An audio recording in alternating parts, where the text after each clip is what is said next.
Good morning friends, welcome to stock market. 14th November Sensex 110 పాయింట్లు నష్టపోయి 77,580కు close అయింది. Nifty 26 పాయింట్లు నష్టపోయి 23,532కి క్లోజ్ అయింది. బ్యాంక్ నిఫ్టీ 91 పాయింట్లు పెరిగి 50,179కి క్లోజ్ అయింది. సెన్సెక్స్ 0.14%, నిఫ్టీ 0.11% నష్టపోగా bank Nifty 0.18%, small cap Sensex 0.8% పెరిగాయి. మార్నింగ్ అవర్స్లో మన మార్కెట్ పాజిటివ్గా ఓపెన్ అయినప్పటికీ చివరిగా నెగిటివ్లో క్లోజ్ అయింది. దీనికి గల ప్రధాన కారణాలు యుఎస్ ఎలక్షన్స్ తర్వాత డాలర్ ఇండెక్స్ పెరగడం, రూపాయి విలువ బలహీనపడడం మరియు బాండ్ హీల్స్ పెరగడం. చైనా స్టిమ్యులస్ ప్యాకేజ్ కారణంగా ఎఫ్ఐఎస్ భారత మార్కెట్ నుండి చైనా మార్కెట్ వైపు వెళ్ళడం కూడా మనం మార్కెట్ ఫాలో అవడానికి ప్రధానమైన కారణంగా చెప్పుకోవచ్చు. 14th నవంబర్ ఎఫ్ఐఎస్ అంటే ఫారెన్ ఇన్స్టిట్యూషనల్ ఇన్వెస్టర్స్ 1849 కోట్లు సెల్ చేయగా, డిఐఎస్ అంటే డొమెస్టిక్ ఇన్స్టిట్యూషనల్ ఇన్వెస్టర్స్ 2,481 కోట్లు బై చేశారు. నెట్ వేరియేషన్ 631 కోట్లుగా ఉంది.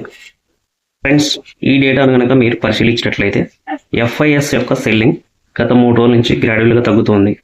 12వ తారీఖు 3,000 కోట్లు సెల్ చేయగా, 13వ తారీఖు 2,500 కోట్లు సెల్ చేయగా, 14వ తారీఖు 1,850 కోట్లు మాత్రమే సెల్ చేశారు. ఈ మంత్ 15వ తారీఖు వరకు ఎఫ్ఐఎస్ 29,500 కోట్లు సెల్ చేయగా, డిఐఎస్ 26,500 కోట్లు బై చేశారు. ఫ్రెండ్స్, ట్రంప్ గారు కార్పొరేట్ ట్యాక్స్ తగ్గించినా, టారిఫ్స్ పెంచినా వరల్డ్ వైడ్ ఇన్ఫ్లేషన్ పెరిగి డాలర్ స్ట్రాంగ్ అయి రూపాయి విలువ అనేది పడిపోతుంది. అప్పుడు మన దేశంలో కూడా ఇన్ఫ్లేషన్ పెరగడం వల్ల ఆర్బీఐ వడ్డీ రేటు తగ్గించడం ఇంకా డిలే అవుతుంది. అప్పుడు మన స్టాక్ మార్కెట్పై ఇంకా ప్రెజర్ పడే అవకాశం ఉంది.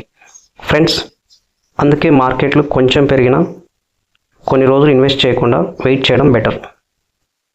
నెక్స్ట్, ఎలక్ట్రికల్ వెహికల్స్ మ్యానుఫ్యాక్చరింగ్ చేసే ఓలా ఎలక్ట్రిక్ కంపెనీ మరోసారి సోషల్ మీడియాలో హాట్ టాపిక్గా మారింది. ఓలా ఎలక్ట్రిక్పై ఏడాదిలో ఎన్సిహెచ్ అంటే నేషనల్ కన్జ్యూమర్ హెల్ప్ లైన్కు 10,000కు పైగా కంప్లైంట్స్ అందిన కారణంగా central consumer protection authority CCPA రంగంలోకి దిగిన సంగతి మనకు తెలిసిందే. Charging, free service, warranty reject చేయడం, సర్వీస్ చేసినప్పటికీ మళ్ళీ ప్రాబ్లమ్స్ రావడం వంటి కారణం చూపిస్తూ సిసిపిఏ అక్టోబర్ 7న ఓలాకు షోకాజ్ నోటీస్ జారీ చేసింది. దీనికి అక్టోబర్ 21న ఓలా స్పందించి 91.1% కంప్లైంట్స్ పరిష్కరించామని వివరణ ఇచ్చింది. అయినప్పటికీ CCPA director general bureau of Indian స్టాండర్డ్కు 15 రోజుల్లోగా నివేదిక సమర్పించాలని సూచించింది. గురునానక్ జయంతి సందర్భంగా ఈరోజు మన మార్కెట్లకి హాలిడే.